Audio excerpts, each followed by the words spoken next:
반갑습니다. 청춘부동산입니다. 어제였죠. 미국이 이란의 핵시설을 타격했습니다. 여기에 대해서 사전에 계속 이야기가 나왔었고요. 19일에 이스라엘이 이란 핵시설 공격 예고를 하면서 즉각 대피하라고 경고를 했었습니다. 그런데 트럼프가 이란과 대화를 하겠다고 하면서 분위기가 조금 식었었죠.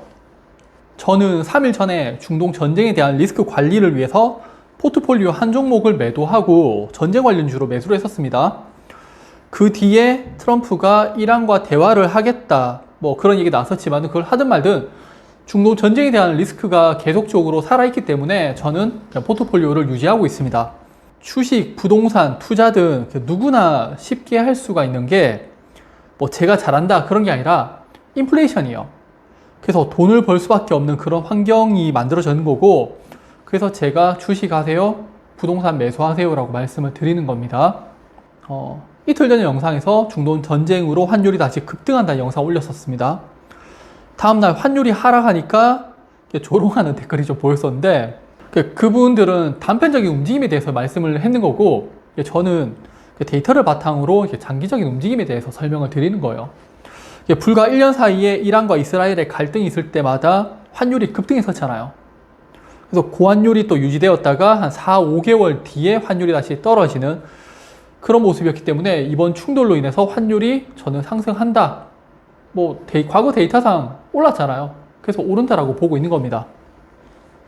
또한 작년 자료에 따르면요, 이스라엘과 이란의 충돌은 3가지 시나리오로 나뉘는데 확률이 가장 낮은 3번째 시나리오, 무력 충돌, 미국의 개입에서 핵시설 공격에 대한 시나리오가 벌써 나왔었어요.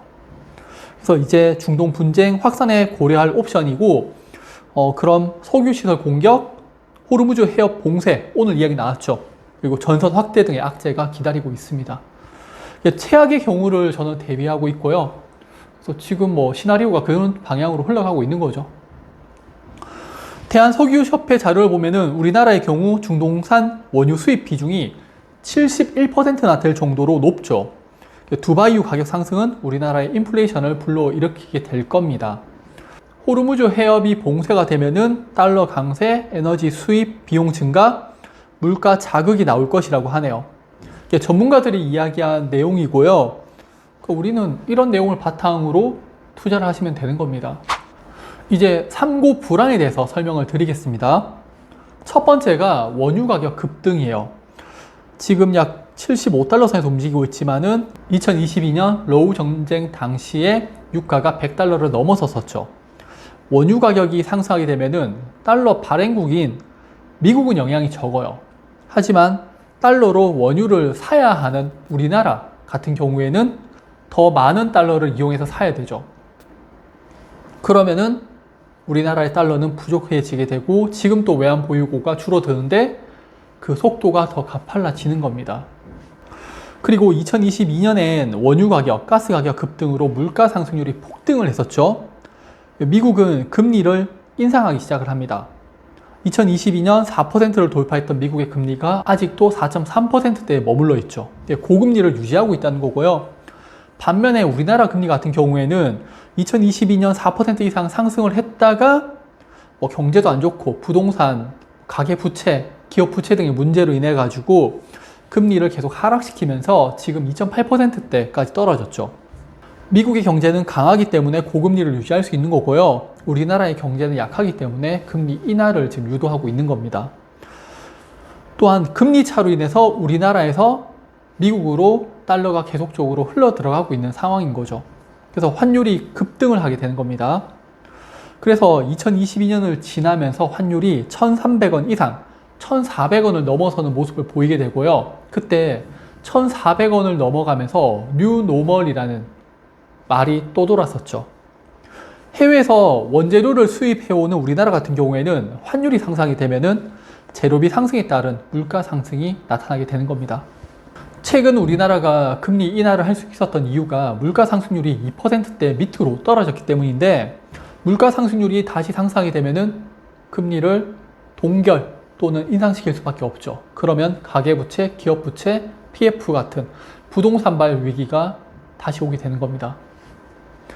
지금과 같은 삼고악재는 2023년도에 있었죠. 그 당시에 우리나라 정말 힘들었잖아요. 고물가, 고환율, 고유가. 이로 인해서 부동산과 건설사 등의 연쇄 부도 상황을 맞이했었지만은 윤석열 정부가 특례보금자리론, 시행한 특례대출 같은 그런 유동성 공급 정책으로 잘 막았었고, 또 부동산 가격이 급등할 때는 대출을 제한시키면서 부동산 가격 상승을 억눌렀었죠.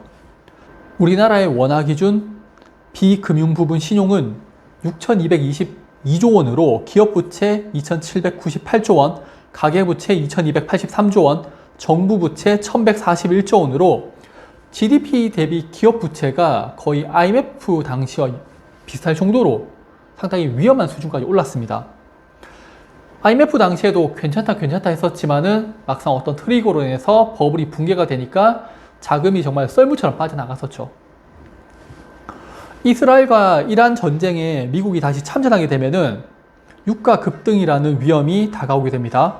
높은 원자재 가격을 결제하기 위해서는 우리나라가 보유한 달러는 줄어들게 될 거고요. 미국의 고금리 정책과 맞물려서 달러 소비가 더 빨라지면서 환율이 지금보다 더 가파르게 오를 수가 있습니다.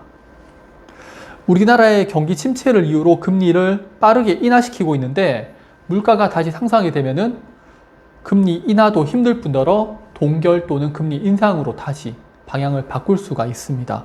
그럼 가계부채, 기업부채, 특히 팔리지 않는 지방의 미분양 아파트들을 생각한다면은 금리 인상은 지금보다도 훨씬 더 위험한 상황을 맞이하게 될 겁니다.